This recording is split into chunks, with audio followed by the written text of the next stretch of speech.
भगवति गंगे त्रिभुवन तारिणी तरल तरंगे देवी सुरेश्वरी भगवति गंगे त्रिभुवन तारिणी तरल तरंगे शंकर मौली विहारिणी विमले मम मतिरास्तां तव पद कमले अलकानंदे परमानंदे कुरु करुणामयि कातरवन्द्ये तव तटनिकटे यस्य निवासः खलु वैकुण्ठे तस्य आप सभी का स्वागत करती हूँ मैं। आपको कलम के बारे में, जो आप प्रभा खेतान फाउंडेशन का एक पहल है कलम, इसके बारे में आपको थोड़ा बताती हूँ। कलम, इसका लक्ष्य हिंदी साहित्य को लोकप्रिय बनाना है। कलम लेखकों और साहित्य प्रेमियों को संवाद के माध्यम से सीधे जोड़ने का एक मंच प्रदान करते हैं और हिंदी भाषा को मजबूत करने में मदद कर रहे हैं। आज हमारे मुख्य अतिथि श्री आलोक श्रीवास्तव जी हैं।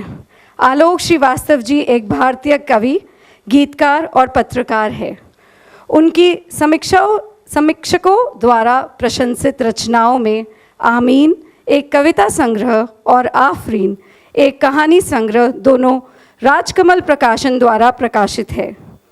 आलोक जी की रचना ने उनके कार्यों के लिए कई पुरस्कार जीते हैं, जिनमें अंतर्राष्ट्रीय पुष्किन पुरस्कार और मध्य प्रदेश साहित्य अकादमी द्वारा दुष्यंत कुमार पुरस्कार शामिल है। आज ही हमारे वार्ताकार है नागपुर की एक एहसास वुमन मोनिका भगवावर, जो इनके साथ वार्तालाप करेंगी। आलोक जी एक रिश्तों के कवि के नाम से जाने जाते हैं, तो मैं आप सभी गेस्ट का एक तहे दिल से एक राउंड ऑफ अप्लॉज चाहूँगी हमारे गेस्ट आलोक जी और मोनिका जी का स्टेज पे बुलाने के लिए। प्लीज़ आइए। A very, very warm welcome to you, Alok ji, and to each one of you. This is a very, very august gathering. और इतने पहुँचे लोग हैं, इतने पहुँचे हमारे गेस्ट हैं। आप सबके सामने बोले मुझे थोड़ी हिचक हो रही है आज, but I will do my best and thank you for being with us today. सबसे पहले हम अब शुरू कर देते हैं प्रश्न उत्तर का सिलसिला, बिकॉज मेरी आवाज़ कम होनी चाहिए, इनको सुनने के लिए बहुत ज़्यादा लोग उत्सुक हैं। सब सर भी ला रहे हैं पहुँचे हुए लोग हैं। So without wasting any more time, आलोक जी, सबसे पहले आपकी हालिया उपलब्धि पर बात करते हैं। हरिहरन जी के साथ आपका बड़ा ही प्यारा गीत आया है, समझा तो कर। तो मैं देख रही थी कि आपका फिल्म लेखन भी इल्म के दायरे से बाहर नहीं जाता, चाहे वो जगजीत सिंह की गाई आपकी गज़लें हों, पंकज उधास साहब, उस्ताद रशीद खान, महानायक अमिताभ बच्चन के साथ काम हो, सब कुछ बड़ा गंभीर, बड़ा ही संजीदा है। बताएं इसके बारे में। सबसे पहले तो आप सबका शुक्रिया, प्रभा खेतान फाउंडेशन का शुक्रिया, आप सबकी मौजूदगी का शुक्रिया। यहाँ बहुत सारे चेहरे मेरे अपने घर के और जाने पहचाने भी हैं, उनका भी शुक्रिया, वो सब आए। प्रभा खेतान फाउंडेशन के कार्यक्रमों में अक्सर जाना होता है और मैं जब भी जाता हूँ तो बहुत सारा प्यार पाता हूँ। तो सबसे पहले तो आपके लिए कि तुम्हारे पास आते हैं तो सांसें भीग जाती हैं, मोहब्बत इतनी मिलती है कि आंखें भीग जाती हैं। तेरे एहसास की खुशबू हमेशा ताज़ा रहती है, तेरी रहमत की बारिश से मुरादें भीग जाती हैं। अब आपके सवाल पे आते हैं और आपके सवाल का उत्तर देने के लिए मैं अपने शहर विदिशा चलता हूँ। तो एक छोटी सी कहानी मुझे आपके सवाल से याद आई, और एक तो आपके सवाल बड़े डरा रहे हैं क्योंकि सब लिखे हुए हैं और इतने बड़े बड़े सवाल हैं कि मैं जवाब कैसे दूंगा। एक छोटा सा किस्सा है विवेकानंद के जीवन का। विवेकानंद शिकागो में स्पीच दे रहे थे, वो जो हेलो ब्रदर्स एंड सिस्टर्स वाली स्पीच के बाद की बात है। तो सारे लोग सुन रहे थे स्पीच को बड़ी तन्मयता से। एक शख्स जो सबसे आगे बैठे हुए थे वो विवेकानंद को सुन नहीं रहे थे, वो कुछ ड्राइंग बना रहे थे और विवेकानंद जो थे वो बड़े डिस्ट्रैक्ट हो रहे थे कि सारे लोग बड़ी तन्मयता से बड़े ध्यान से सुन रहे हैं, ये एक शख्स मुझे सुन नहीं रहा है। जब उनकी स्पीच खत्म हुई तो वो शख्स सबसे पहले उनके करीब आया और उनका भी ध्यान आकर्षित हुआ। तो विवेकानंद ने पूछा कि आप मुझे सुन नहीं रहे थे, आप क्या कर रहे थे? तो उसने बगैर कोई जवाब दिए वो ड्राइंग दिखाई। तो उसमें विवेकानंद थे, माइक था और उनके पीछे उनसे 10 गुना बड़े स्वामी रामकृष्ण परमहंस की तस्वीर बनी हुई थी। तो विवेकानंद जो है वो चौंके कि ये तो बैकड्रॉप में कहीं है नहीं, यू नो हिम, तुम जानते हो इनको? तो उसने कहा जी नहीं, मैं नहीं जानता। तो विवेकानंद ने पूछा कि तुम इससे पहले कभी देखा हो, मिले हो? क्योंकि तस्वीरों का तो वो दौर था नहीं, व्हाट्सएप का दौर तो था नहीं, तो देखा कैसे? तो जो उस व्यक्ति ने जवाब दिया वो आपके सवाल का जवाब है कि उसने कहा कि जिस वक्त आप बोल रहे थे तो ये मुझे पीछे दिख रहे थे। तो जिस वक्त आप बोलते हैं, लिखते हैं, तो आपकी पूरी तहजीब आपके पीछे बोलती है, दिखती है और वही आपके काम में नज़र आती है। तो आपने जो सवाल किया है उसके जवाब के बदले में ये कहानी तो थी ही, साथ ही छोटी सी बात ये थी कि मैं जिस शहर से आता हूँ और जिस परिवार से आता हूँ वो परिवार पूरा का पूरा और वो शहर पूरा का पूरा हिंदी उर्दू की तहजीब का शहर है। भोपाल बहुत नज़दीक है, हम लोग दौड़ दौड़ के भोपाल चले जाते थे अपना स्कूटर उठा के या गाड़ी लेकर, कैसे भी। यहाँ मेरे बड़े भाई की तरह हैं नीरज श्रीवास्तव जी, वो बैठे हैं। मेरी बचपन की दोस्त हैं अमिता रानू, हम कहते थे उनको, वो बैठी हैं। तो ये लोग सब प्रमाण देंगे कि हमारे विदिशा में, मतलब हम जो भी हैं, ये समझिए कि एक शहर की तहजीब है, एक पूरा का पूरा कल्चर जो परिवार में था। माँ बहुत अच्छी, चूँकि वो भोपाल से थी तो बहुत अच्छी उनकी उर्दू थी, मेरे वालिद की बहुत अच्छी उर्दू थी। मेरे भाई जो दिवंगत हो गए 2 वर्ष पहले, आनंद श्रीवास्तव, वो बहुत बड़े गीतकार थे हमारे प्रदेश में और देश में उनका नाम था। तो ये सारा वातावरण और विदिशा की अपनी जो साहित्यिक आबो हवा है वो ऐसी रही कि मैं हमेशा से उसी की एक उसमें कहना चाहिए कि उसकी धनक के सारे जो रंग हैं इंद्रधनुष के, वो मेरी तहजीब का हिस्सा बने।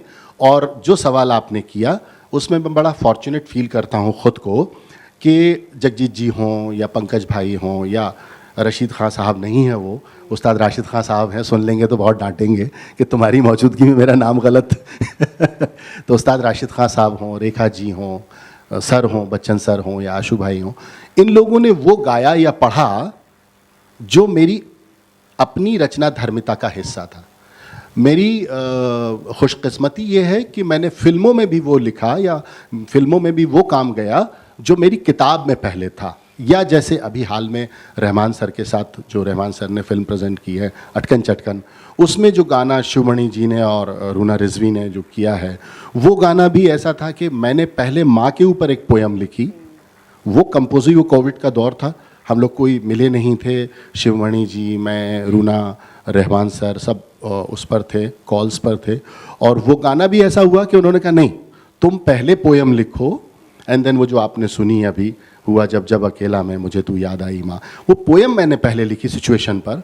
और ये कोई मैं नया काम नहीं कर रहा हूँ, हम जिन क्लासिक्स को अपने फॉलो करते आए हैं, कैफ़ी साहब हों, साहिर हों, मजरू साहब हों, ये लोग सब पहले सिचुएशन पर लिखते थे। शैलेंद्र हों, सिटिंग्स होती थी, पहले सिचुएशन पर पोएट लिखता था, उसके बाद कंपोज होता था। अब उल्टा हो गया है, अब कंपोज़र पहले कंपोज करता है, फिर कहता है इस पे भर दीजिए ज़रा। तो वहाँ आपको पोएट सुनाई नहीं देता, या सुनाई भी देता है तो वो फिर उतना दक्ष होना चाहिए जितने दक्ष गुलजार साहब हैं आज के दौर में या जावेद अख्तर साहब हैं। तो पोएट्री जो है अगर पहले लिखी गई है तो वो फिर अपनी पूरी संजीदगी के साथ, अपने पूरे इंटेंसिटी के साथ आप तक पहुँचेगी। शायद ये वजह है कि मेरा बैकग्राउंड और ये सही। तो ये जवाब सही था। 10 में से नंबर कितने हुए? आप बिल्कुल अच्छे ऑडियंस आपको ताली बताइए, तो पूरे नंबर आपको मिल गए हैं। तो चलिए आलोक जी, अभी हाल में जावेद अख्तर साहब ने खास आपके लिए कहा कि आप हिंदी उर्दू दोनों ज़ुबानों खुद बढ़िया लिखते हैं, तो आपको फिर ये कैसा लगता है सुनकर? देखिए, इस दौर में सबसे ज़रूरी है, हमारे दोस्त यहाँ शायर बैठे हुए हैं, समीर कबीर साहब, इस दौर में बहुत ज़रूरी है कि जब चीज़ें दरक रही हों तो कोई ऐसा शख्स हो जो दो तहजीबों के बीच में पुल बनाता हो। तो मेरी खुशकिस्मती है कि अगर वो जावेद साहब ने या गुलजार साहब ने जो कहा या नामवर जी ने जो कहा, वो उस बात के लिए कहा कि जहाँ मैं दो तहजीबों को जोड़ सकूं, हिंदी और उर्दू को मैं एक कर सकूं। और मैं हमेशा कोशिश भी यही करता हूं कि एक ऐसी ज़बान हो जो पूरी तरह से हिंदी ना हो, पूरी तरह से उर्दू ना हो, अगर पूरी तरह से हिंदुस्तानी है तो वो मेरी कामयाबी है। पर एक्चुअली उर्दू एक इतनी खूबसूरत लैंग्वेज है, उसका बोलने का लहजा, सुनने का, it's a beautiful language. And I think इस जनरेशन में इतना नहीं है कि वो इन्जॉय कर सके उर्दू को। तो मैं तो यही लगता है कि we should have a proper classes जैसे होते हैं ना options, you should do Sanskrit और फ्रेंच, उर्दू भी आनी चाहिए मेरे हिसाब से। बिल्कुल आनी चाहिए। सारी ज़बानें जो हैं वो हिंदुस्तान की ही हैं और हिंदुस्तान से ही निकली हैं। हमारे एक बड़े क्लासिक हुए, बड़े कवि हुए शमशेर बहादुर सिंह, उनका एक शेर भी है कि वो अपनों की बातें वो अपनों की खुशबू, वो अपनों की बातें वो अपनों की खुशबू, हमारी ही हिंदी हमारी ही उर्दू। नाइस। सो आलोक जी, आपकी ये पुस्तक जो अभी काफ़ी चर्चा में है, आमीन, जिसके कई संस्करण राजकमल प्रकाशन से छपकर आए हैं और अब इसे बहुत ही सुंदर रंग रूप में पेंगुइन पब्लिकेशन ने छापा है, जिसकी चंद ही रोज़ में हज़ारों कॉपी सेल हो गई। उसमें देखा कि हिंदी आलोचना के शीर्ष आलोचकों में एक डॉक्टर नामवर सिंह जी ने आपको दुष्यंत की परंपरा का आलोक कहा है। मेरा सवाल आपसे यही है, इस परंपरा का आरंभ कैसे और कहाँ से हुआ? वो कौन सा लम्हा था जब आपने ये तय किया कि आप लेखक ही बनेंगे? वो एक पिताजी की बहुत ज़बरदस्त पिटाई थी जो बचपन में पड़ी थी। हम लोग मुशायरा सुनने भोपाल चले गए थे और इसका थोड़ा सा जो जवाब है वो तफसील से है, क्योंकि तफसील से नहीं दूंगा तो आप समझ नहीं पाएंगे कि वो पैशन आया कहाँ से। तो हमारे विदिशा में, जैसा मैंने पहले अर्ज़ किया, कि बड़ी तहजीबी आबो हवा बहुत स्ट्रॉन्ग थी। बाबा नागार्जुन आते जाते रहते थे। हम जब बड़े हुए तो हमने कई शलभ श्री राम सिंह जी को देखा, कैफ भोपाली साहब को हमने बहुत बचपन में सुना है अपने शहर में।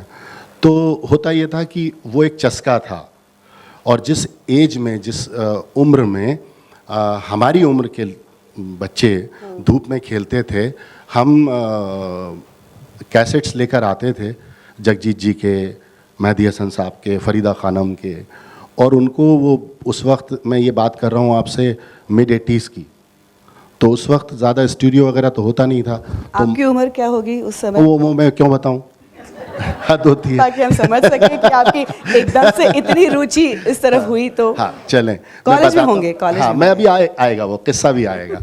तो चलिए बता देता हूँ आपकी खुशी के लिए, उस वक्त मैं 15-17 बरस का था। तो ये मिड 80s की बात कर रहा हूँ, तो अब आप मेरी उम्र का अंदाज़ा लगा लीजिए। अब मेरी त्वचा से मेरी उम्र का अंदाज़ा लगता हो या ना लगता हो, आप लगा लीजिए। आप बेफिक्र रहिए, आप हमसे बहुत छोटे हैं। तो हम लोग वो जो कैसेट्स आते थे मार के इधर से उसको लूज़ करते थे, तो हम मटके से, बड़े से मटके में वो स्पीकर उल्टा करके सब ने रखे होंगे स्टीरियो लेने के लिए, तो वो सुना करते थे, और उससे हमको एक शौक़ लगा। ये शौक़ बाद में बहुत संजीदा हो गया अदब के लिहाज से। कुछ दोस्त मिले जिन्होंने फिर गाइड किया, तो सोचते थे कि कभी ऐसा लिखें कि मेहदी हसन साहब गाएं, कभी ऐसा लिखें कि जगजीत जी गाएं, कभी ऐसा लिखें कि बच्चन साहब पढ़ें। ये सब 15 साल की उम्र में आपके? ये 17 बरस की उम्र में बिल्कुल थॉट क्लियर था, एकदम थॉट क्लियर था। और घर में सब नौकरी पेशा थे, 3 भाई बड़े अच्छी सर्विसेज में थे, माँ गवर्नमेंट ऑफिसर थी, मेरे फादर रिटायर हो चुके थे, वो भी एग्रीकल्चर में बहुत बड़े ऑफिसर होके रिटायर हुए थे। तो एक दफ़ा ये हुआ कि बहुत बड़ा मुशायरा हुआ हमारे रविंद्र भवन में, तो हम सुनने सुनाने चले गए। उसमें सब आए हुए थे, मजरू साहब थे, कैफ़ी साहब थे, बड़े बड़े। तो जब लौटे तो जाहिर सी बात है 12-2 बजे उस वक्त मुशायरे ख़त्म होते थे। लौट के आए तो जो इस्तकबाल है वो बहुत ही बेहतरीन इस्तकबाल हुआ। दरवाजे पे पिताजी ने दरवाज़ा खोला। दूसरे दिन सुबह जो है वो सांवले से लाल पीले हो चुके थे और माँ के सामने गए, और चूँकि वो थी एक मोटिवेटर भी थी, और उर्दू से या तहजीब से, ज़बान से, भैया घर में कविताएं करते थे, गीत कहते थे, आनंद श्रीवास्तव। तो वो एक तहजीब तो बनी हुई थी, पर फादर का जो वो था, एतराज़ था, वो गलत नहीं था उस वक्त कि भाई पढ़ लिख लो, कायस्थ परिवार में हो, तहजीब तो तुम्हें आ ही जाएगी। उनको ये कॉन्फिडेंस था कि तहजीब तो तुम्हें आ ही जाएगी, तमीज़ तो तुमको आ ही जाएगा, पहले पढ़ लिख लो, ये पढ़ने लिखने की उम्र है। तो उस लिहाज से वो भी सही थे। तो मैं अपनी माँ के पास गया और मैंने अपनी माँ से कहा कि देखिए, ये मुझे चाहे मारें, पीटें, रोकें, लेकिन मैं बड़ा होके राइटर ही बनूंगा और एक दिन मेरी गज़लें जगजीत सिंह गाएंगे। वाह। तो ये कॉन्फिडेंस था और माँ ने कोई ज़्यादा तमहीद नहीं की, उन्होंने कहा कि आमीन, और वही ये पहली किताब का नाम है। Nice, that's the thing. Okay, बड़ा बढ़िया, बहुत ही अच्छा लगा ये सुन के, बहुत जी। ही बढ़िया। सो आलोक जी, आप अपनी पीढ़ी के उन नामों में से हैं जो साहित्य में तो अपना एक मकाम रखते ही हैं, फिल्मों के लिए भी लिखते हैं। इन दोनों जॉनर में काम करते हुए कोई कभी आपको दिक्कत तो महसूस नहीं हुई? देखिए, मैंने अभी इससे पहले भी आपसे एक बात कही थी कि मुझे दिक्कत इसलिए नहीं हुई क्योंकि मेरी जो तालीम है वो उस तरह की थी कि जहां आप अदब की तरफ पहले जाते हैं, और जब आप ऐसे किसी जॉनर में जा रहे हों जहां आपकी अपनी तैयारी ठीक ठाक हो, आपके बुज़ुर्गों ने आपको ठीक ठाक तहजीब दी हो, ठीक ठाक पढ़ाया हो, तो दिक्कत नहीं होती। मुझे ऐसा लगता है कि मेरे साथ एक प्लस पॉइंट ये रहा कि मेरा जो पैशन है वही मेरा पेशा बना, और जो मेरा पेशा है वही मेरा पैशन है। तो जो पेशा और पैशन का जो एक कॉम्बिनेशन है, उसने ज़िंदगी में बहुत सारी मुश्किलों को आसान किया, बहुत सारी दिक्कतें। हाँ, अभी भी कई बार ऐसा होता है कि कोई ऐसी धुन आ जाए जो समझ में नहीं आए तो मैं अपने सीनियर से पूछ लेता हूँ। अभी जब मैंने शिव तांडव स्तोत्र किया तो आप शायद यकीन नहीं करेंगी कि आशू भाई को सुनाने के बाद मुझे डाउट आया कि पता नहीं ये बहर वहर इसकी ठीक ठाक है या नहीं। तो मैं जावेद अख्तर साहब के पास गया। हम लोग उस वक्त अमेरिका से लौटे थे, 2 बरस का हमारा 2 महीने का हमारा टूर था जावेद साहब का और हमारा। तो जब हम लौटे तो हमने कहा, जावेद साहब ये शिव तांडव, अब वो ठहरे घनघोर एथिस्ट, कह लगे तुम अजब पाप में डाल रहे हो शिव तांडव स्तोत्र जो है। तो मैं कभी कभी अपने सीनियर्स से पूछने में, इस्लाह लेने में और परामर्श लेने में अपने आप को बड़ा ऐसा छोटा महसूस नहीं करता, बल्कि ऐसा लगता है कि नहीं, एक तालिबे इल्म हूँ और मुझे अभी भी इदारों में जाना चाहिए, संस्थाओं में जाना चाहिए सीखने के लिए। तो ये बड़े बड़े इदारे खुले हुए हैं और हमारी खुशबख्ती है, खुशकिस्मती है हमारी कि हमारे पास ऐसे लीजेंड्स हैं कि जिनकी उंगली पकड़कर हम चले हैं, जिनकी रचनाएं सुन सुनकर हम बड़े हुए हैं। तो हमारी तो खुशकिस्मती है कि एक दौर था, देखिए अभी बातों में मुझे याद आया कि जिस मुशायरे पर मुझे मार पड़ी थी, उस मुशायरे में मैं जावेद साहब को सुनने गया था, और अभी पिछले 2 बरस पहले मैं जावेद साहब के साथ ही 2 महीने के लिए अमेरिका के मुशायरे पढ़ के आया हूँ। तो ये एक ट्रांजिशन जो है आप अपनी शिद्दत से तय करते हैं, बड़ों की दुआओं से। कायनात से शाहरुख खान जो डायलॉग बोलते हैं कि पूरी कायनात। हाँ, वो शाहरुख साहब का नहीं है, वो एक अंग्रेज़ी के ऑथर का है, फिल्म के राइटर ने मारा है वो। हाँ, वो कि जब आप किसी चीज़ को बहुत शिद्दत से चाहते हैं तो सारी कायनात भी उसे आपसे मिलाने में लग जाती है। मैं शाहरुख खान नहीं हूँ इसलिए नहीं कह सकता ठीक है। मैंने ये ज़रूर कहा था, जो जगजीत जी ने गाया भी है, कि मंजिलें क्या हैं, रास्ता क्या है, मंजिलें क्या हैं, रास्ता क्या है, हौसला हो तो फासला क्या है। Nice, very nice. सो लगभग 3 दशक की आपकी यात्रा, इस यात्रा में कई किस्से होंगे, उनमें से कोई किस्से बताइए जो आपकी ज़ाती ज़िंदगी, फिल्मी ज़िंदगी और इल्मी ज़िंदगी से जुड़े हों। That should be very interesting, I must say. या फिल्मी ज़िंदगी तो मेरे ख्याल से ये जो जिन्होंने शोरील बनाई है हमारे दोस्त हैं, उन्होंने लगभग आधी से ज़्यादा जो काम है वो कवर कर लिया है, सारा तो नहीं है ये। इल्मी ज़िंदगी में एक वाक़या है और वो बड़ा दिलचस्प है। जब आमीन शाये हो रही थी, प्रकाशित हो रही थी, तो गुलजार साहब ने उस पर लिख दिया था।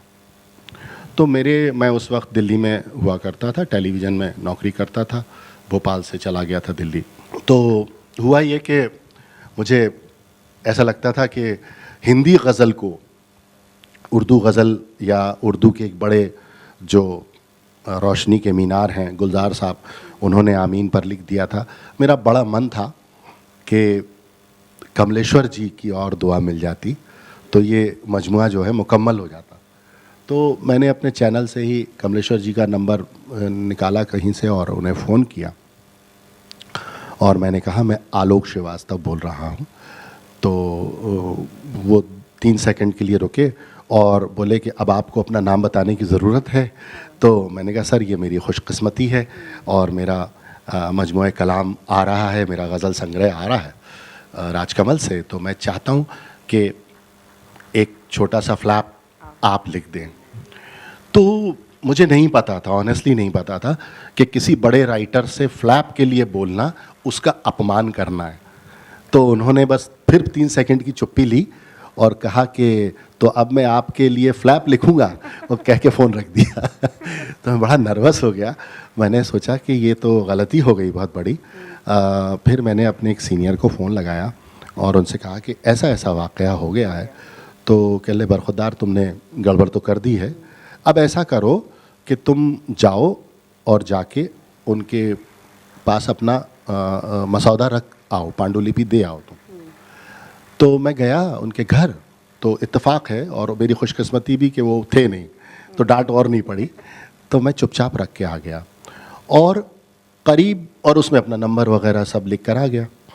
तो करीब 1-1.25 महीने बाद मेरे फ़ोन पर कमलेश्वर जी का फ़ोन आया और उन्होंने, अच्छा वो सब भूल चुके थे, वो डांट भूल चुके थे, वो फ़ोन रखना भूल चुके थे, सब कुछ भूल चुके थे।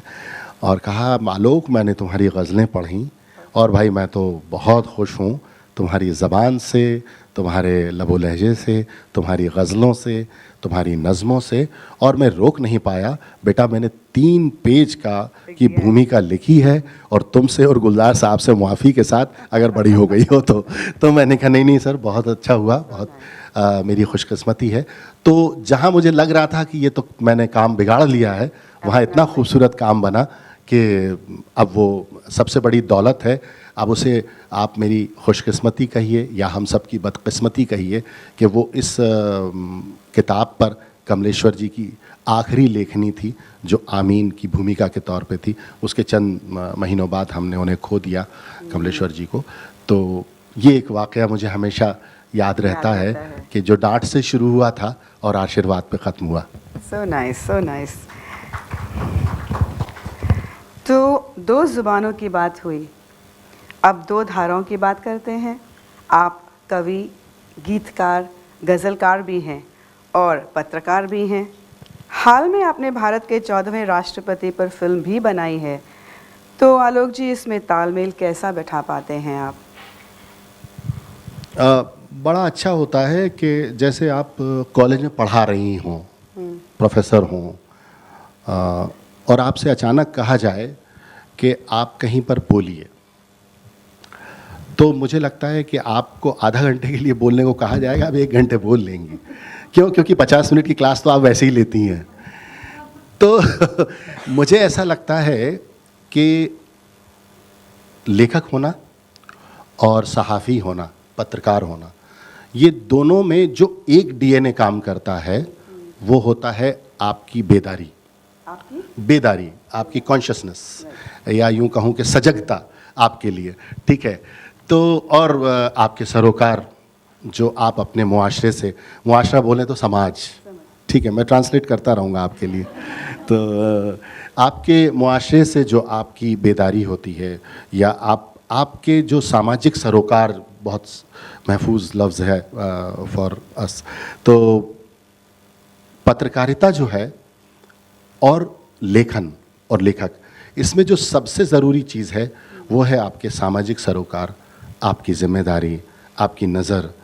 तो कभी भी कोई भी लेखक बहुत अच्छा पत्रकार हो सकता है और बहुत अच्छा पत्रकार बहुत अच्छा लेखक हो सकता है।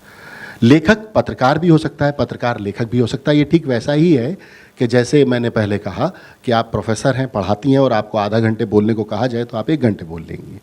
तो ये दोनों जो हैं रेल की 2 पटरियां हैं, ये आपस में मिले भले ही नहीं, लेकिन ये साथ साथ चलती हैं। और कभी भी मुझे सहाफ़त से शायरी में और शायरी से सहाफ़त में, किसी बड़े अच्छे एक शायर का शेर है, मुझे अचानक याद आ रहा है कि हमारी नौकरी भी शायरी के साथ चलती है, हमारी नौकरी भी शायरी के साथ चलती है, कभी खटपट नहीं करती। ये कितनी अच्छी सौतन है। तो ये जो है दोनों परस्पर आपस में बंधे हुए हैं और मुझे कभी ये नहीं लगता, जब एक स्विच होता है, एक छोटा सा स्विच होता है जो कभी आपको लेखक की तरफ या शायरी की तरफ या पोइट्री की तरफ मोड़ देता है, या कर लीजिए आप उसको, और या फिर एक स्विच है वो आप सहाफ़त की तरफ कर लीजिए, पत्रकारिता की तरफ कर लीजिए। दोनों में नज़र ज़रूरी है, पर अब आजकल पत्रकारिता बहुत कठिन हो गई है, ठीक है। पत्रकारिता रह नहीं गई है, चूँकि मैं पीछे करीब 25 बरस से उस पेशे में हूँ, तो अब कुछ ऐसी चीज़ें हो गई हैं कि जो बहुत बायस्ड हैं, तो उन पर फिर कभी अगली बार में, क्योंकि इस बार उस पर बात करूँगा तो आप अगली बार नहीं बुला पाएंगे मुझे। सो आलोक जी, कुछ बड़े साहित्यकारों ने आपको क्लासिक और आधुनिकता का मिला जुला लेखक कहा है। अमीर खुसरो और कबीर की ज़मीन पर आपकी बहुत प्यारी रचनाएं भी हैं जो फिल्मों में भी आई हैं। इसके बारे में कुछ चर्चा करें। करिए, आप बोलिए। अच्छा, आज आपने मन बना लिया कि मैं ही बोलूँगा। मैंने आपको पहले बताया, मैंने सुना था आप बोलती हैं अच्छा बहुत। मैं तो बहुत बोलती हूँ, पर आज सब आपको सुनने आए हैं। चलिए, देखिए, जब बड़े कुछ आपके लिए कहते हैं तो आपको सर झुका के तस्लीम कर लेना चाहिए। तस्लीम मतलब आदर से स्वीकार कर लेना चाहिए, ठीक है। तो अब आपका जो वास्ता है वो उर्दू वालों से भी पड़ गया है।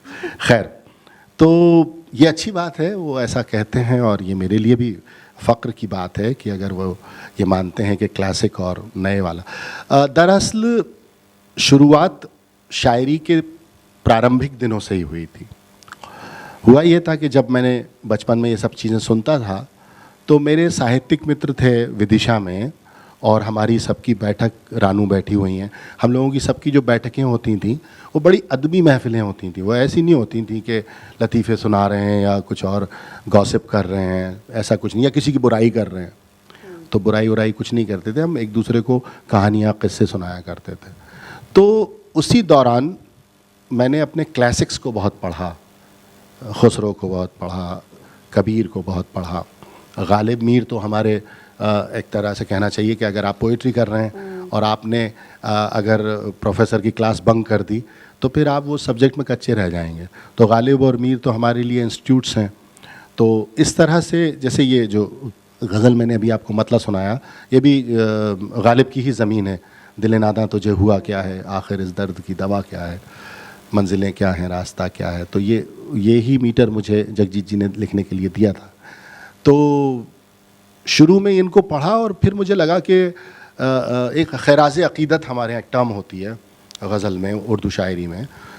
खैराज़ अक़ीदत यानी श्रद्धापूर्वक अपने बुज़ुर्गों को, अपने बड़ों को कुछ समर्पित करना। अक़ीदत मतलब आस्था और खैराज़ अक़ीदत हो, ठीक है। तो मैंने कुछ गज़लें ऐसी कहीं जो बुज़ुर्गों की ज़मीनें हैं और उस पर मैंने कुछ शेर कहने की कोशिश की है। तो अगर आप इजाज़त दें तो मैं कुछ एक शेर सुना दूं। बड़ी देर से नीरस सा हो रहा है वातावरण, आप भी सोच रहे होंगे कितनी बौद्धिक चर्चा हो रही है। तो ये गज़ल हालांकि उस्ताद जी ने फिल्म में गाई है, राशिद खान साहब ने और रेखा भारद्वाज जी ने, पर मेरे दोस्त कहते हैं कि मैं भी ठीक ठाक पढ़ लेता हूँ तो मैं भी सुना देता हूँ आपको। सखी पिया को जो मैं न देखूँ तो कैसे काटूँ अंधेरी रतियाँ। ये अमीर खुसरो हैं, इनका रेख्ता। अमीर खुसरो हमारे 13वीं शताब्दी के बड़े सूफ़ी कवि हुए जिन्होंने फरमाया था कि ज़िहाल मिस्कीम कुंतगा फुलदुराए नैना बनाए बतियाँ, किताब हिजरा न दार में जा न लेहूँ काहे लगाए छतियाँ। तो इसको हम लोग खड़ी बोली की पहली गज़ल तस्लीम करते हैं, मानते हैं। इसमें एक मिसरा आता है, सखी पिया को जो मैं न देखूं तो कैसे काटूं अंधेरी रतियां। अब आप गज़ल को वैसे सुनिएगा जैसे गज़ल सुनी जाती है, ऐसे मत सुनिएगा जैसे चर्चा सुन रहे थे आप अभी। सखी पिया को जो मैं न देखूं तो कैसे काटूं अंधेरी रतियां, कि जिनमें उनकी ही रोशनी हो कहीं से ला दो मुझे वो अखियां। कि जिनमें उनकी ही रोशनी हो कहीं से ला दो मुझे वो अखियां। दिलों की बातें दिलों के अंदर ज़रा सी ज़िद से दबी हुई। दिलों की बातें दिलों के अंदर ज़रा सी ज़िद से दबी हुई हैं। वो सुनना चाहें ज़ुबान से सब कुछ, मैं करना चाहूँ नज़र से बतियाँ। वो सुन, अब लग रहा है कि भाई शायर को लोग सुन रहे हैं। दिलों की बातें दिलों के अंदर जरा सी जिद से दबी हुई हैं, वो सुनना चाहें जुबान से सब कुछ, मैं करना चाहूं नजर से बतियां। ये इश्क क्या है, ये इश्क क्या है, ये इश्क क्या है, ये इश्क क्या है, ये इश्क क्या है, ये इश्क क्या है, ये इश्क क्या है, ये इश्क क्या है। सुलगती सांसें, तरसती आंखें, मचलती रूहें, धड़कती छतियां। ये इश्क क्या है, ये इश्क क्या है, ये इश्क क्या है, ये इश्क क्या है। मीरा का दर्शन और ये दो शेर, उन्हीं की आंखें, उन्हीं का जादू, उन्हीं की हस्ती, उन्हीं की खुशबू। उन्हीं की आंखें, उन्हीं का जादू, उन्हीं की हस्ती, उन्हीं की खुशबू। किसी भी धुन में रमाऊं जियरा, किसी दरस में पिरोलूं अखियां। सखी पिया को जो मैं न देखूं तो कैसे काटूं अंधेरी रतियां। और गज़ल का आखिरी शेर है जो पूरी तरह से मीरा की नज़र है कि मैं कैसे मानूं बरसते नैनों कि तुमने देखा है पी को आते। मैं कैसे मानूं बरसते नैनों कि तुमने देखा है पी को आते। न काग बोले, न मोर नाचे, न कूकी कोयल, न चटकी कलियां। सखी पिया को जो मैं न देख, ये गज़ल का सबसे अच्छा शेर था जिस पे सबसे कम दाद आई। मैं कैसे मानूं बरसते नैनों कि तुमने देखा है पी को आते। न काग बोले, न मोर नाचे, न कूकी कोयल, न चटकी कलियां। और एक गज़ल के कुछ शेर और सुनाता हूँ। ज़मीन कबीर की है। कबीर ने फरमाया था कि हमन है इश्क मस्ताना, हमन को होशियारी क्या, रहे आज़ाद या जग में हमन दुनिया से यारी क्या। हमन है इश्क मस्ताना, हमन को होशियारी क्या। हमन है इश्क मस्ताना, हमन को होशियारी क्या। गुजारी होशियारी से जवानी फिर गुजारी क्या। ये शेर बहुत लोगों को पसंद आया, भाई क्या बात है। गुजारी होशियारी से जवानी फिर गुजारी क्या। धुएं की उम्र कितनी है, घुमड़ना और खो जाना। धुएं की उम्र कितनी है, घुमड़ना और खो जाना। यही सच्चाई है प्यारे, हमारी क्या तुम्हारी क्या। यही सच्चाई है प्यारे, हमारी क्या तुम्हारी क्या। उतर जाए है छाती में, जिगरवा काट डाले है। उतर जाए है छाती में, जिगरवा काट डाले है। मुई तन्हाई ऐसी है, छुरी बरछी कटारी क्या। मुई तन्हाई ऐसी है, छुरी बरछी कटारी क्या। ये गज़ल कहते हुए पिता याद आ गए और उनके लिए ये शेर हुआ, उनकी नज़र है। एक लफ्ज़ है इसमें मोनिका जी, अज़्म, श्रेष्ठता को कहते हैं। तुम्हारे अज़्म की खुशबू लहू के साथ बहती है। तुम्हारे अज़्म की खुशबू लहू के साथ बहती है। अना ये ख़ानदानी है, उतर जाए खुमारी क्या। अना ये ख़ानदानी है, उतर जाए खुमारी क्या। और गज़ल का आखिरी शेर हम सारे लिखने वालों की तरफ से, कबीर और खुसरो जैसे बड़े बड़े रोशनी के मीनारों की नज़र है कि उतर जाए है छाती में, जिगरवा काट डाले है। मुई तन्हाई ऐसी है, छुरी बरछी कटारी क्या। हमन कबीरा की जूती हैं, उन्हीं के कर्जदारी हैं। सही है, सही। हम लोग क्या हैं? हमन कबीरा की जूती हैं, उन्हीं के कर्जदारी हैं। चुकाए से जो चुक जाए वो कर्जा क्या, उधारी क्या। चुकाए से जो चुक जाए वो कर्जा क्या, उधारी क्या। हमन है इश्क मस्ताना, हमन को होशियारी क्या। गुजारी होशियारी से जवानी फिर गुजारी क्या। ब्यूटीफुल। आप निजी ज़िंदगी में इतने रोमांटिक हैं, अपने निजी ज़िंदगी में भी आप इतना इस तरह लहजे में बात करते हो कि इतने रोमांटिक। अगर मैं रोमांटिक होऊंगा तो आपको क्यों बताऊंगा। मुझे अपना काम खराब करवाना है। पर लग रहा है, जिस तरह मैं आपसे सुन रही हूँ, इतने पैशनेटली आप बोल रहे हैं, तो मुझे लग रहा है कि ऐसा कि आप होंगे। खैर, अगले प्रश्न पे जाएं अभी हम। आपकी कविताएं महानायक अमिताभ बच्चन जी के कंठ से तो झरती ही रहीं, हाल में आशुतोष राणा जी के साथ आपका शिव तांडव स्तोत्र वायरल हुआ, इसकी क्या कहानी है? आपके पास वक्त है? जी। कहानी बड़ी मुख्तसर है, बहुत छोटी, मुख्तसर मतलब छोटी। तो कहानी बहुत छोटी सी है। हुआ ये था कि कोविड का दौर था और मैंने एक गज़ल कही हिंदी में, पहली बार विशुद्ध, जिसमें शब्द, मैं हिंदी गज़ल उर्दू गज़ल के चक्करों में पढ़ने वाला छात्र नहीं रहा कभी भी, लेकिन मेटाफर सारे और लफ्ज़ियात सारे शब्द हिंदी के थे। मैंने उसे फेसबुक पर डाला और ऐसा होता है, ख़ास तौर से लिरिसिस्ट के साथ भी होता है, म्यूजिशंस के साथ भी होता है। अगर आपके गाने गाए गए हैं या गाए जा रहे हैं तो ये जनरली एक सेंस डेवलप हो जाता है। तो मैंने जब वो गज़ल मुकम्मल हुई, पूर्ण हुई, तो मैंने आशुतोष राणा जी को फ़ोन लगाया और मैं उन्हें आदर से भैया कहता हूँ कि भैया ये गज़ल ऐसी है कि इस गज़ल में पता नहीं क्यों आपका चेहरा दिख रहा है। तो उन्होंने बड़े हास्य विनोद में कहा, अरे भाई साहब, बड़ा खुशकिस्मत हूँ कि आपको आपकी गज़ल में मेरा चेहरा दिखा, अलबत्ता तो आपको सिर्फ महानायक का ही चेहरा दिखता है। तो खैर वो बड़े हैं, बड़े भाई की और गुरु की तरह हैं। तो मैं कहा नहीं भैया, मुझे सच में आपका चेहरा दिख रहा है और मैं चाहता हूँ इसे आप पढ़ें। तो जो गज़ल उन्होंने पढ़ी, वो उसके कुछ शेर अगर इजाज़त हो तो मैं आपको सुना दूँ। वो यूँ है कि इजाज़त मिली नहीं आपसे? हाँ जी। सब इतने मुग्ध होके बैठे हैं। तो वो गज़ल थी कि जो दिख रहा है सामने वो दृश्य मात्र है। वो हमारा आज का जो पॉलिटिकल पूरा सिनेरियो है, वो पॉलिटिकल सिनेरियो और ये गज़ल, हमारे सीनियर कहते हैं कि गज़ल जो है वो इशारे का आर्ट है। तो इसमें बहुत हॉन्टिंग कुछ नहीं होता है, अगर आप समझ गए तो समझ गए, नहीं समझे तो फिर मामला गड़बड़ है। तो जो दिख रहा है सामने वो दृश्य मात्र है, जो दिख रहा है सामने वो दृश्य मात्र है। लिखी रखी है पटकथा, मनुष्य पात्र है।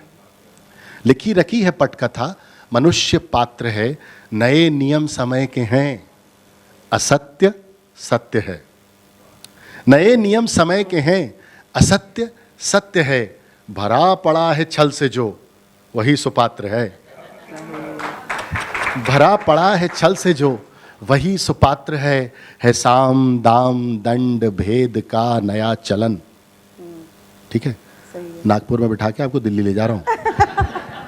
है साम दाम दंड भेद का नया चलन, कि जो यहाँ कुपात्र है वही सुपात्र है। कि जो यहाँ कुपात्र है वही सुपात्र है। और शेर है कि विचारशील मुग्ध हैं कथित प्रसिद्धि पर। विचारशील मुग्ध हैं कथित प्रसिद्धि पर। विचित्र है समय विवेक शून्य मात्र है। विचित्र है समय विवेक शून्य मात्र है। हृदय में भेदभाव हो घृणा समाज में। हृदय में भेदभाव हो घृणा समाज में, यही तो वर्तमान राजनीति शास्त्र है। यही तो वर्तमान राजनीति शास्त्र है। ये देखिए प्ले कार्ड दिखाने लगे, मैं इसलिए कह रहा था कि उतना ही सुनिए। यही तो वर्तमान राजनीति शास्त्र है। और है शेर है कि घिरा हुआ है पार्थ पुत्र चक्रव्यूह में। घिरा हुआ है पार्थ पुत्र चक्रव्यूह में। विचित्र है समय विवेक शून्य मात्र है। विचित्र है समय विवेक शून्य मात्र है। और आपने शिव तांडव की बात की, क्योंकि मेरे पास 5 मिनट बचे हुए हैं तो मैं जल्दी से आपको ये सुना देता हूँ। तो जब ये इसकी रचना हो गई तो उन्होंने मुझसे कहा कि आलोक, मैं चाहता हूँ कि शिव तांडव स्तोत्र जो संस्कृत में है उसे तुम हिंदी में अनुवाद करो। तो मैंने कहा भैया ये एक बड़ा कठिन काम है, ये कैसे संभव है? तो बोले कि तुम भूल रहे हो, तुमने खुद एक रचना कही है जो शिव तांडव स्तोत्र के मीटर पर है। जो दिख रहा है सामने, जटाटवी कलज्ज्वल प्रवाह पाविपस्थले, गले विलंब लांबिकाम भुजंग तुंग मालिकाम। तो मैं उसके कुछ अगर आप कहें तो वो फिर रचना ऐसे हुई, क्योंकि मेरे सामने समय की बड़ी बाध्यता है। तो कोई बात नहीं, अपन बाद में सेट कर लेंगे समय ना। अगली बार आऊँगा तो 40 मिनट बोलूँगा, ठीक है? हम प्रश्न कम पूछ लेंगे, पर आप बोलिए। तो मैं आपको शिव तांडव के कुछ अगर आप आज्ञा दें तो उसके कुछ बंद आपको सुनाता हूँ। वो यूँ है कि जटाओं से है जिनके जल प्रवाह मात गंग का, जटाओं से है जिनके जल प्रवाह मात गंग का, गले में जिनके सज रहा है हार विष भुजंग का। डमट डमट डमट डमरू कह रहा शिव शिवम, तरल अनल पवन गगन धरा धरा शिव शिवम। वे नंदनी के वंदनीय नंदनी स्वरूप हैं, वे नंदनी के वंदनीय नंदनी स्वरूप हैं। वे तीन लोक के पिता स्वरूप एक रूप हैं। वे नंदनी के वंदनीय नंदनी स्वरूप हैं। वे तीन लोक के पिता स्वरूप एक रूप हैं। कृपालु ऐसे हैं कि चित्त जप रहा शिव शिवम, तरल अनल गगन पवन धरा धरा शिव शिवम। अंतिम पंक्ति जो मुझे बहुत प्रिय है और वो शिव तांडव स्तोत्र के श्लोकों में नहीं है, ये कुछ मार्गदर्शन आशुतोष राणा जी का है और कुछ मेरी अपनी मेरा अपना समर्पण है कि शिव क्या है। तो वे शेष हैं, अशेष हैं, प्रशेष हैं, विशेष हैं। वे शेष हैं, अशेष हैं, प्रशेष हैं, विशेष हैं। जो उनको जैसा धार ले वे उसके जैसा भेष हैं। जो उनको जैसा धार ले वे उसके जैसा भेष हैं। वे नेत्र सूर्य देवता का चंद्रमा का भाल हैं। वे नेत्र सूर्य देवता का चंद्रमा का भाल हैं। विलय भी वे प्रलय भी वे अकाल महाकाल हैं। विलय भी वे प्रलय भी वे अकाल महाकाल हैं। उसी के नाथ हो गए जो उनके साथ हो लिया। आलोक ने स्थापित कर दिया तो आलोकेश्वर हो गए। राम ने समंदर के किनारे बिठा दिया तो रामेश्वर हो गए। पीपल के नीचे बिठा दीजिए तो पीपलेश्वर हो जाएंगे। हाँ, विशेष हैं, अशेष हैं, विशेष हैं, प्रशेष हैं। जो उनको जैसा धार ले वे उसके जैसा भेष हैं। वे नेत्र सूर्य देवता का चंद्रमा का भाल हैं। विलय भी वे प्रलय भी वे अकाल महाकाल हैं। उसी के नाथ हो गए जो उनके साथ हो लिया। वहीं के हो गए हैं वे जहाँ सुना शिव शिवम, तरल अनल गगन पवन धरा धरा शिव शिव। ब्यूटीफुल, अति सुंदर आलोक जी, बहुत ही अच्छा, धन्यवाद। पर इससे पहले प्रियंका जी एक और बारी अपना कार्ड ऊपर करें। Just a very quick question, आपसे एक आखिरी सवाल है। आप कवि हैं?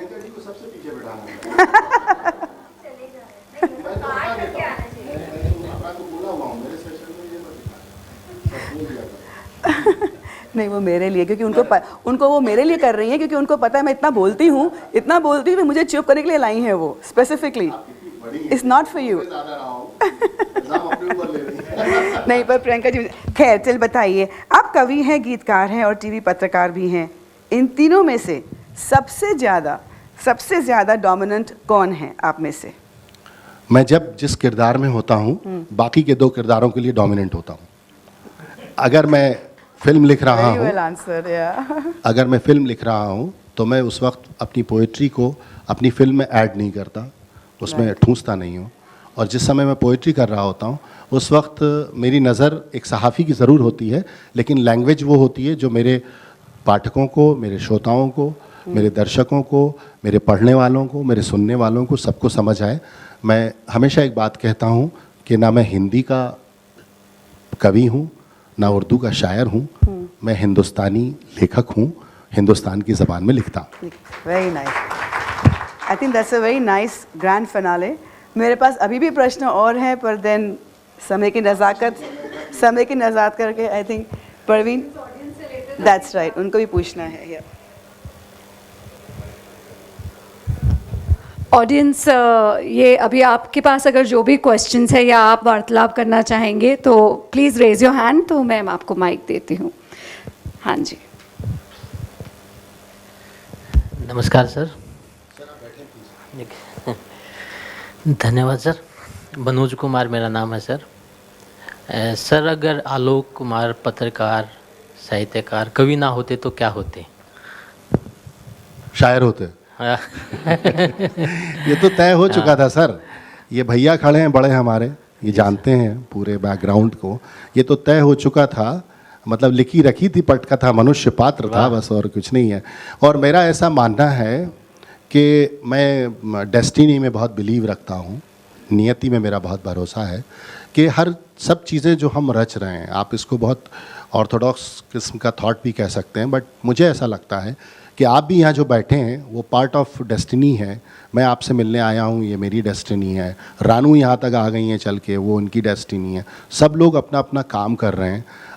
बहुत अच्छा नीरज जी ने इस पर बड़े अच्छी कविताएं भी कही हैं कि एक रंगमंच है जिसमें हम सब हैं।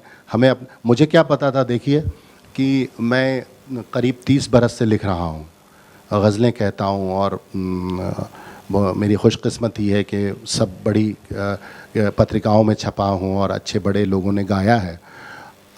मुझे पता था क्या कि कभी मैं शिव तांडव स्तोत्र को हिंदी में अनुवादित करूँगा और ऐसे अनुवादित करूँगा या ऐसे उसका भावानुवाद करूँगा कि जो मिलियंस और बिलियंस और उसमें वायरल हो जाएगा। मुझे नहीं पता था, लेकिन मेरी ज़िंदगी का पूरा जो नज़रिया था और मेरा पूरा जो लेखन था वो पूरा टर्न हो गया।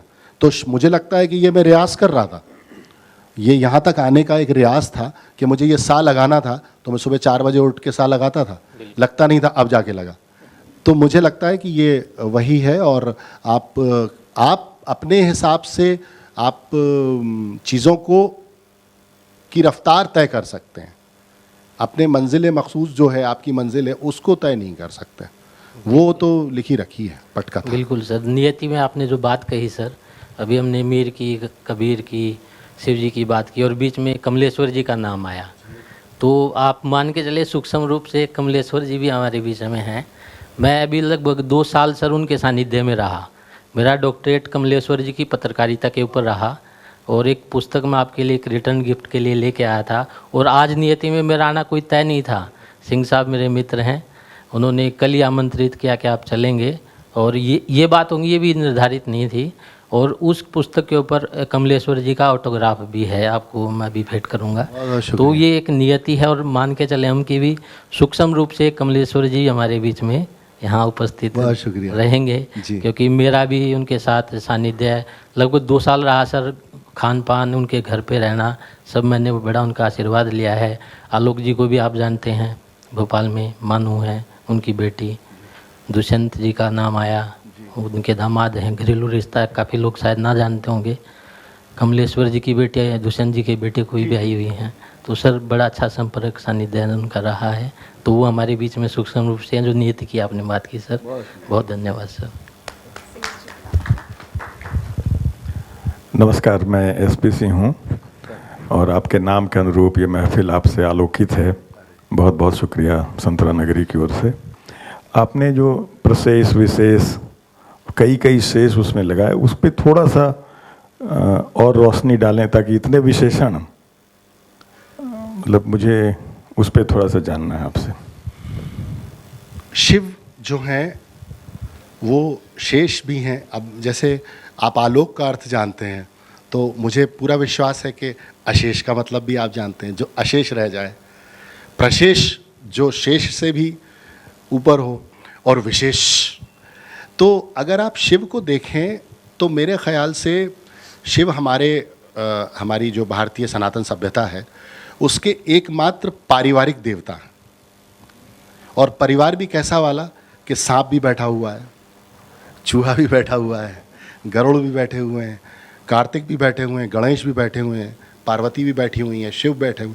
तो अगर आप अपने बैकग्राउंड में चले जाएं और ये स्मृति निकाल कर लाएं कि हमारे देवताओं में परिवार में के साथ कौन सामने आया, तो सिर्फ शिव आए। शिव के अलावा कोई नहीं आया। मतलब आप अगर देखें तो रामचंद्र जी के साथ सीता जी दिखती हैं, ठीक है, बच्चे वहाँ भी गायब हैं, लेकिन कैलेंडर अगर आपको कहीं मिलेगा और परिकल्पना कहीं मिलेगी शिव परिवार की, तो शिव परिवार इकलौता परिवार है। और दूसरी बात जो आपने शेष की कही, शिव जो हैं, जैसे ये अंतिम जो बात कही गई है शिव तांडव के अतिरिक्त, वे शेष हैं, अशेष हैं, प्रशेष हैं, विशेष हैं, जो उनको जैसा धार ले। मैंने कहा ना कि आलोक ने रख लिया तो आलोकेश्वर हो गए, रामेश्वर हो गए, पिपलेश्वर हो गए। जो उनको जैसा धार ले वे उसके जैसा भेष हैं, वो उनका कुछ नहीं है।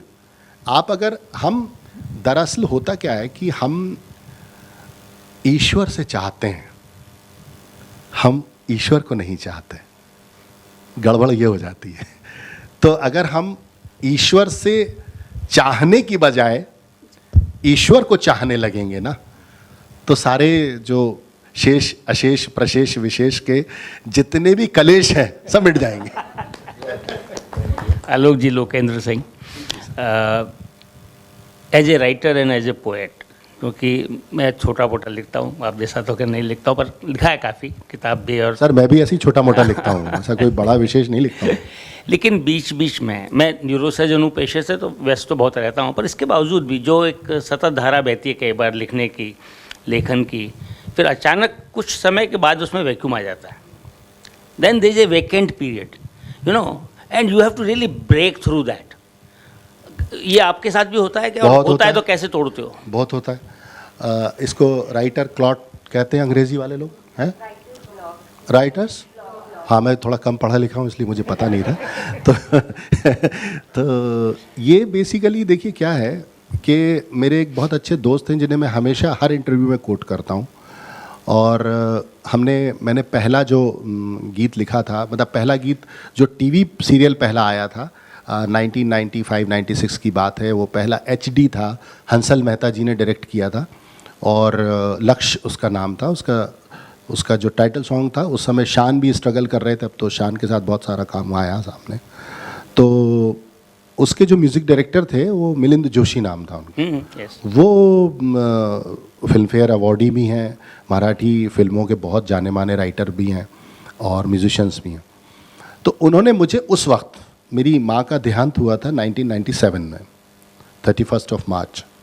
उसके बाद 3-4 बरस मैं कुछ नहीं लिख पाया था, क्योंकि वो मेरा बहुत बड़ा मोटिवेशनल बूस्टर होती थी, बहुत बड़ी इंस्पिरेशन थी, और उन्हीं ने मुझे मोटिवेट किया था फॉर राइटिंग। घर के वातावरण से इतर कि हाँ ठीक है, राइटिंग का करियर तुम चुन लो। तो उनके जाने के बाद मैं 3-4 बरस लिख नहीं पाया, और अभी भी बीच में कई बार ऐसा होता, अभी हाल के दिनों में काफ़ी सेहत ऐसी हो गई कि नहीं लिख पाया। ये शिव तांडव स्तोत्र के पहले भी मैं नहीं लिख पाया था, करीब 20-25 दिन मैं दीवारों से सर मारता घूम रहा था कि क्या हो गया मुझको। तो उसका एक तरीक़ा है जो मैं अपनाता हूँ, हो सकता है आपके काम आए। अपना जो पूर्व लेखन है उसे लिखिए और मुग्ध होइए। मुग्धता जो है वो बहुत बड़ा टूल है राइटर के लिए, अपने लिखे पर मुग्ध होना। बहुत सारे लोग आपको बोलेंगे कि ये क्या स्टेटमेंट है, अपने लिखे से कभी मुग्ध नहीं होना चाहिए। नहीं होना चाहिए, हाँ, आत्ममुग्ध नहीं होना चाहिए। आत्ममुग्ध में और मुग्ध में अपने आप से, अपने राइटर से सेटिस्फाई होना और फिर उसको खारिज करना। तो वो मैं आपको प्रोसेस अपना बताता हूँ कि जब ऐसा होता है तो मैं अपनी पुरानी रचनाओं को उठाता हूँ और पढ़ने लगता हूँ, और आज के परिदृश्य में, आज की मानसिकता में उन्हें ठीक करता हूँ। इसका एक बड़ा छोटा सा एग्जाम्पल देके मैं आपका आंसर ख़त्म करूँ। मैं अपनी एक गज़ल, मेरे वालिद का इंतकाल हुआ था 1995 में, तो मैंने एक गज़ल कही थी, धड़कते सांस लेते रुकते चलते मैंने देखा है, कोई तो है जिसे अपने में पलते मैंने देखा है। क्या बात। तुम्हारे खून से मेरी रगों में ख्वाब रोशन है, तुम्हारी आदतों में खुद को ढलते मैंने देखा है।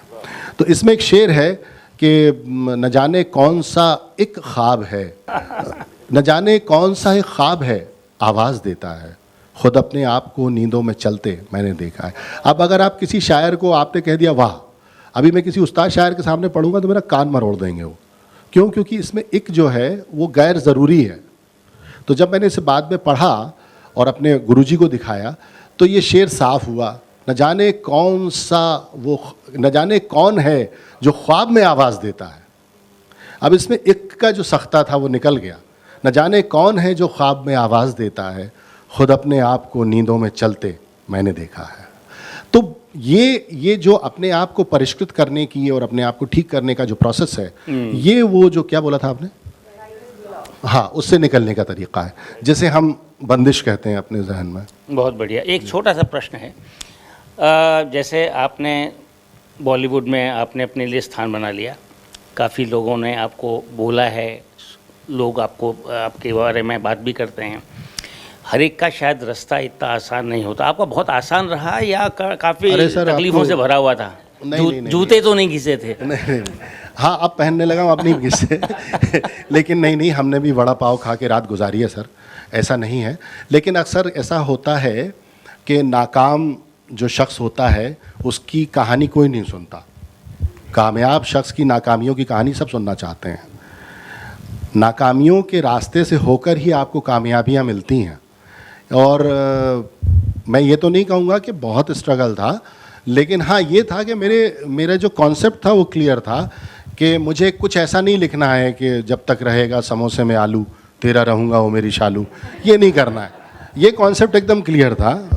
With best regards to Sameer ji, मेरे बड़े भाई हैं वो, उनका गीत है। लेकिन ये चूंकि सिचुएशन की डिमांड है, वहाँ गोविंदा ने पीला जीन्स पहन रखा है, लाल टी शर्ट पहन रखी है, तो वो यही गाएगा और कुछ गा नहीं सकता वो। तो सवाल अब वो ये थोड़ी गाएगा आह को चाहिए एक उम्र असर होने तक, कौन जीता है तेरी जुल्फ़ के सर होने तक, वो तो वही गाएगा ना जब तक रहेगा समोसे में आलू, वो उसका जो स्टेटस है वो है। तो मेरा ये विज़न एकदम क्लियर था कि कम करना है पर अच्छा करना है। और ये मुझे बचपन से मेरी तहज़ीब में मिला, मेरे परिवार से, मेरे शहर से, मेरे घर के बड़े अदीबों से। तो मुझे मैं संतोष रूप से अपने दिल्ली में रहता हूँ। जब जैसा काम होता है, मैं अभी थोड़ा सा फ़ायदा उठा लिया इन लोगों का। एक टिकट दिल्ली से यहाँ की ले ली, दूसरी टिकट यहाँ से बम्बई की ले ली, एक टिकट बच गई यार मेरी। तो इस तरह से अपना काम करता रहता हूँ। जब ज़रूरत होती है, अभी 4-5 रोज़ मैं रहूँगा। कुछ OTT का काम है, कुछ एक पोइट्री का रिकॉर्डिंग का, सॉन्ग की रिकॉर्डिंग का काम है। तो मैं उतना ही काम करता हूँ जितना मुझे अच्छा लगता है। डिमांड पर भी मैं जो लिखता हूँ वो भी मैं पहले पोइट्री लिखता हूँ। और मुझे एक बहुत छोटा सा वो है, एक गीत था, मैं जल्दी से बता दूँ। हम लोग अमेरिका में थे, मैं और जावेद साहब, और मेरे एक बहुत अच्छे दोस्त हैं विनोद कापड़ी, मैं नाम ले रहा हूँ कैमरे पर। तो उनकी एक फ़िल्म आई थी उस वक्त। तो एक फ़िल्म आई थी जिसका मैंने थीम सॉन्ग लिखा था, उसको नेशनल अवार्ड मिला था हैदर के साथ, can't take shit this anymore. वो एक ट्रू स्टोरी थी, उसको नेशनल राष्ट्रीय पुरस्कार मिला था उस फिल्म को। उसके बाद उन्होंने एक दूसरी फिल्म लिखी, उसमें उन्होंने मुझे फ़ोन किया कि आलोक एक गाना लिखना है और ऐसा ऐसा, और बड़े हार्ट हिटिंग वर्ड उन्हें बताए, मैं यहाँ नहीं बता सकता। मैंने गाना लिख दिया। वो धुनक में था कि फिल्म में जा रहा है गाना और हवाई जहाज़ में 35,000 फीट पे बैठ के गाना लिख रहा हूँ, और बाद में बताएंगे सबको कि मैंने न्यूयॉर्क से वॉशिंगटन जाते हुए ये गीत लिखा, तो बड़ा बड़ा बम्बई की स्टाइल में इसका प्रमोशन करेंगे। गाना लिख दिया, कैलाश जी ने गाना गा भी दिया, स्क्रैच भी रिकॉर्ड हो गया उसका। जब मैंने वो गाना सुना तो मुझे लगा यार ये तो वही है समोसे में आलू, इसे तो मुझे लिखना नहीं है। तो मैंने उनको फ़ोन किया, मैंने कहा भाई साहब वो गाना है क्या? तो बोले कि हाँ वो गाना तो है, क्यों, क्या दिक्कत क्या है? तो मैंने कहा देखिए वो गाना आप रख लीजिए अगर वो सीन की डिमांड है, फिल्म की डिमांड है, बट प्लीज़ आप मेरा नाम इरेज कर दीजिए उसमें से। तो बोले नहीं नहीं क्या बात हो गई, क्या हुआ?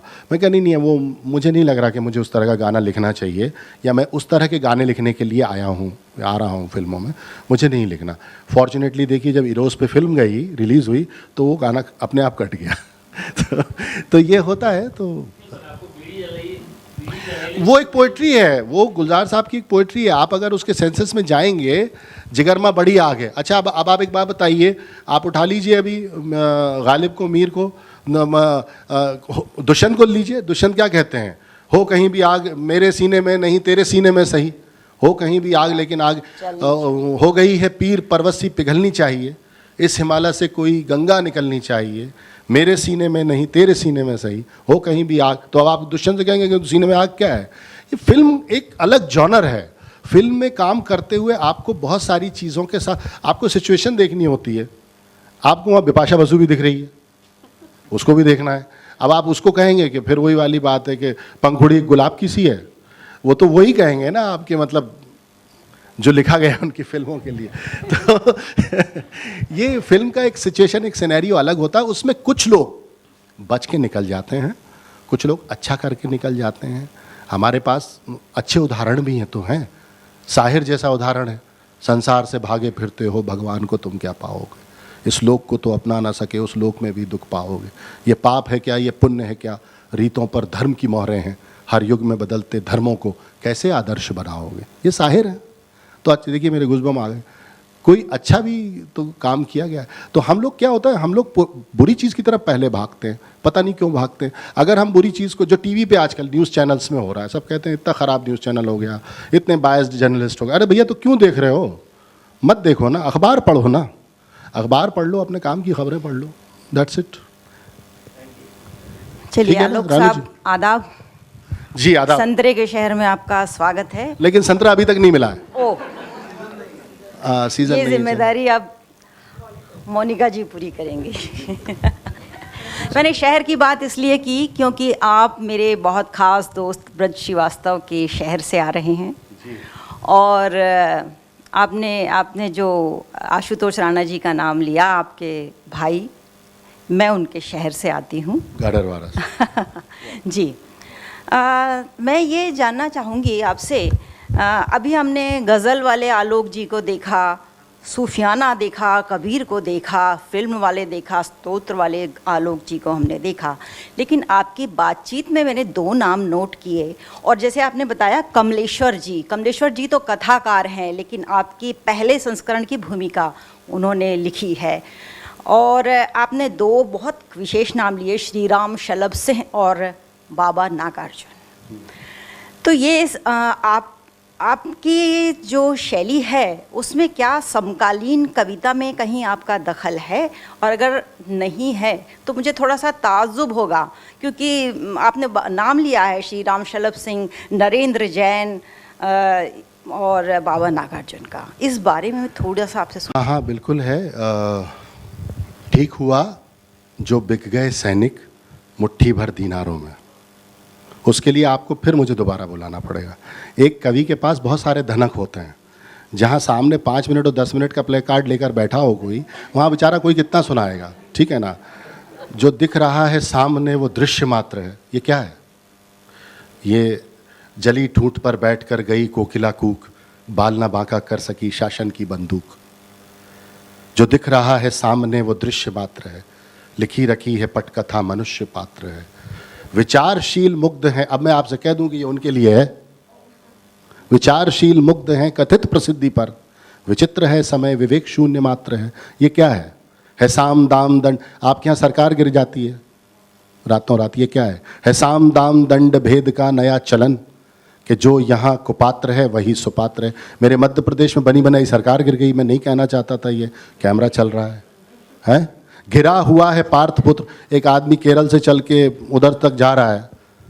घिरा हुआ है पार्थपुत्र चक्रव्यूह में, असत्य 7 और सत्य एकमात्र है। वो जोड़ने की बात कर रहा है, आप तोड़ने की बात कर रहे हैं। तो ये क्या है? तो कवि को कवि तक आने के लिए आपको भी कविता के रास्ते से ही आना पड़ेगा। उसके पास शेड्स सारे हैं। अब आपने मुझे छेड़ दिया है तो मैं एक आध गज़ल आपको और सुनाऊंगा जवाब में, नहीं तो फिर ये रिकॉर्ड हो रहा है। हालांकि ये पर्याप्त है मेरे ख्याल से, लेकिन हमारी तो परवरिश ही इस वातावरण में हुई है। आपने ब्रज का नाम लिया, ब्रज और आलोक प्रकाश पुतुल, ये 2 नाम तो मैं हमेशा लेता हूँ, क्योंकि मैं गंभीर साहित्य की तरफ अगर मुड़ा हूँ तो इन दोनों के ही मोटिवेशन से मुड़ा हूँ। और इन्हीं ने मुझे बताया था पहली बार कि पत्रिका में कैसे छपते हैं। तो मैं तो गाने बजाने वाला था, इन लोगों ने मुझे बोला कि नहीं, तुम्हारे यहाँ संजीदगी है और उसका इस्तेमाल करो। अभी माँ और बाबूजी पे बात नहीं हुई, अभी रिश्तों पे बात नहीं हुई। तो ये सेशन जो है ये तो हम जैसे लोगों के लिए बहुत छोटा है, लेकिन चलिए हम इनसे प्यार करते हैं। अपरा हमारी बहन की तरह हैं, तो वो जहाँ भी कॉलर पकड़ के बुला लेती है हम चले जाते हैं। अरे मैं बहुत खुश हूँ, बस संतरा नहीं मिला खाने को। ठीक है, कोई पीछे से कुछ सर? हाँ जी। हाँ, आपकी इतनी बात सुन के मुझे ऐसा लगा कि आप टीचर क्यों नहीं बने। You have a beautiful way of expressing and explaining. Sir मैंने अभी बताया ना कि अंग्रेजी का लफ्ज इनसे सीखा था मैं इतना पढ़ा लिखा नहीं हूँ कि किसी को पढ़ाने लगूँ। और कहीं ऐसी कमी महसूस नहीं हुई? अरे तो बहुत ठीक है, शुक्रिया, छोटी सी बात थी। बहुत शुक्रिया। जी जी लेकिन जी। क्यों, मतलब ऐसा कभी आपका यानी झुकाव रहा कि कभी उस तरफ? नहीं, ऐसा तो कभी नहीं सोचा, ख्वाबों ख्यालों में भी नहीं आया। क्योंकि जैसे ही कुछ आया था सबसे पहले माँ को बता दिया था, पिता से पिट लिए थे और माँ से इजाज़त मिल गई थी, और जो इजाज़त मिली थी वही बने, और अब जो बने हैं उसमें खुश हैं। वो टीचर बनते तो बैठ के सामने से ही सुनना पड़ता ना, अभी तो हम यहाँ बैठे हैं तो आप सुन रहे हैं।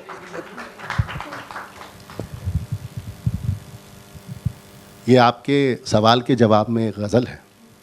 बैठिए बैठिए। ठीक हुआ जो बिक गए सैनिक मुट्ठी भर दीनारों में। सिंह सर, ठीक हुआ जो बिक गए सैनिक मुट्ठी भर दीनारों में, वैसे भी तो जंग लगा था पुश्तैनी हथियारों में। वैसे भी तो जंग लगा था पुश्तैनी हथियारों में, सर्द नसों में चलते चलते गर्म लहू जब बर्फ हुआ। मजदूर। सर्द नसों में चलते चलते गर्म लहू जब बर्फ हुआ, चार पड़ोसी जिस्म उठाकर झोंकाए अंगारों में। खेतों को मुट्ठी में भरना अब तक सीख नहीं पाया। खेतों को मुट्ठी में भरना अब तक आपने बाबा नागार्जुन की बात की थी जी। खेतों को मुट्ठी में भरना अब तक सीख नहीं पाया, यूं तो मेरा जीवन बीता सामंती अय्यारों में, शैतानों में। यूं तो मेरा जीवन बीता सामंती अय्यारों में, कैसे उसके चाल चलन में अंग्रेजी अंदाज ना हो। ये आधुनिक सभ्यता पर है।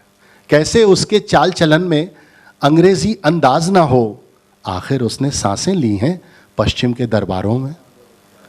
आखिर उसने, आप देखिए इस पे कोई दाद नहीं देगा। आखिर उसने सांसें ली हैं पश्चिम के दरबारों में, और ये शेर के नज़दीकी अक्सर दूरी का कारण भी बन जाती है। नज़दीकी अक्सर दूरी का कारण भी बन जाती है, सोच समझकर घुलना मिलना अपने रिश्तेदारों में। नज़दीकी अक्सर दूरी का कारण भी बन जाती है, सोच समझकर घुलना मिलना अपने रिश्तेदारों में। और चांद अगर पूरा चमके तो उसके दाग खटकते हैं। चांद अगर पूरा चमके तो उसके दाग खटकते हैं। एक ना एक बुराई तय है सारे इज्जतदारों में। ठीक है, अब इतने कम वक्त में सबको खुश करना तो मेरे बस की बात है नहीं। बहुत शुक्रिया। ये मुझे बात करने में भी डर लग रहा है, बिकॉज अब मुझे लग रहा है कि वक्त चुरा के आपसे लेके जा रही हूँ। मन भरा नहीं है लोगों का अभी तक, लेकिन थैंक यू एवरीबॉडी। आप लोग सब आए, आपने इतनी अच्छी महफिल जमाई, बहुत सारी नवी चीज़ें सीखने मिली, बहुत सारे लोगों के बारे में पता चला, आपकी जर्नी के बारे में पता चला। थैंक यू आलोक जी, आपने हमें समय दिया। और आप सभी मेहमानों का बहुत तहे दिल से शुक्रिया, आपने अपना कीमती वक्त निकाला और हमारे यहाँ आए। आज मैं अपने हॉस्पिटैलिटी पार्टनर रेडिसन ब्लू से पायल जी को बुलाना चाहूँगी, हमारे ऑथर को फेलिसिटेट करने, पोएट। आई पायल।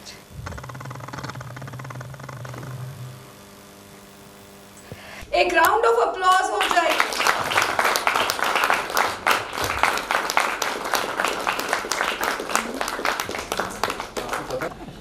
हमारे मीडिया पार्टनर्स लोकमत का शुक्रिया करना चाहूँगी, श्री सीमेंट, PKF फाउंडेशन, एहसास वुमेन ऑफ नागपुर, मोनिका भगवागर, प्रियंका कोठारी, ज्योति कपूर और मैं परवीन तुली।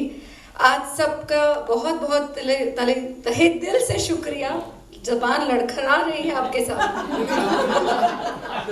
Thank you everybody for being here.